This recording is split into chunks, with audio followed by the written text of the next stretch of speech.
Waste Asia के अंदर fuel crisis को ध्यान में रखते हुए honourable supreme court of India के आगे अभी रिसेंटली एक रिट पिटीशन फाइल करी गई है और यहाँ पे मांग करी गई है कि पूरे इंडिया के अंदर जितने भी कोर्ट्स हैं और यहाँ पर जितनी भी हियरिंग होनी चाहिए वो वर्चुअल हियरिंग वकीलों के द्वारा करी जानी चाहिए। सभी वकीलों को डायरेक्शंस दे दी जाए कि हर एक वकील जो है वो वर्चुअल हियरिंग कोर्ट के अंदर अटेंड करे और जो भी फैसला आएगा उन फैसले के ऊपर अपना एक्सेप्टेंस दे। That's it. साथ में यह भी बोला गया है कि जितने भी कैदियों को जो जेल में बंद है उनको कोर्ट्स के अंदर जब लाया जाता है तो टोटल 250 से ज्यादा पर डे के बेसिस पे बसेस का इस्तेमाल करा जाता है। इसी वजह से बहुत ज्यादा फ्यूल कंजप्शन वहां पे भी होता है। तो इस चीज को रोकने के लिए भी सारे के सारे जो जेल में बंद कैदी हैं उनको बस में बिठा के कोर्ट में ना लाया जाए, वहां पे उनकी जेल के अंदर ही वर्चुअल हियरिंग कराई जाए और वर्चुअल अपीयरेंस के अंदर ही उनकी अटेंडेंस मार्क करी जाए। ये मांग एक रिट पिटीशन फाइल करके honourable supreme court of India के अंदर फ्यूल क्राइसिस जो पूरे देश के अंदर चल रही है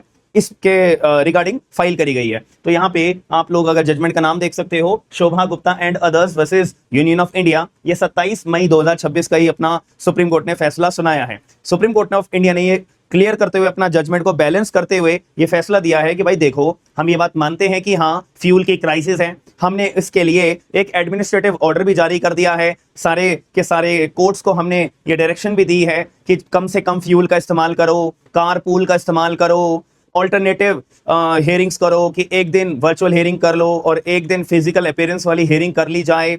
हमने ये सारे एडमिनिस्ट्रेटिव ऑर्डर्स जारी करे हुए हैं, लेकिन हम जो है एक जुडिशियल ऑर्डर पास करके हर एक वकील को फोर्स नहीं कर सकते हैं कि भाई आपको ना चाहते हुए भी बेमन से आपको जो है वर्चुअल हियरिंग करनी पड़ेगी। ऐसा हम कभी ऑर्डर पास जीवन में नहीं करेंगे। हर एक वकील का, लिटिगेंट का अपना अपना अधिकार होता है कि जैसे उनको कन्वीनियंस अच्छी लगती है तो वो उस चीज के लिए अपना केस को चला सकते हैं। मान लेते हैं कि कोई वकील ऐसे हैं जो बहुत ज्यादा एक्सपर्टीज अपनी वर्चुअल हियरिंग करने के अंदर रखते हैं, लेकिन यहीं पे ही कुछ वकील ऐसे भी होंगे ना जिनको वर्चुअल हियरिंग कंडक्ट करने में बहुत ज्यादा डिस्टर्बेंस, बहुत ज्यादा प्रॉब्लम फेस करनी पड़ेंगी। तो ऐसे केस में उनकी परेशानियों को ध्यान में ना रखते हुए हम एक ऐसा जुडिशियल ऑर्डर जारी नहीं कर सकते हैं कि भाई आप जो है वर्चुअल हियरिंग में आपको कंडक्ट करनी पड़ेगी। अगर समझ में आता है तुम्हें ये बात तो ठीक है, नहीं आता है तो ठीक है। ऐसा हम ऑर्डर पास कभी नहीं कर सकते हैं। तो इसीलिए सुप्रीम कोर्ट ऑफ इंडिया ने इस बात को बैलेंस रखते हुए कि जिसको आना है वर्चुअल हियरिंग पे आ सकता है, मोस्ट वेलकम।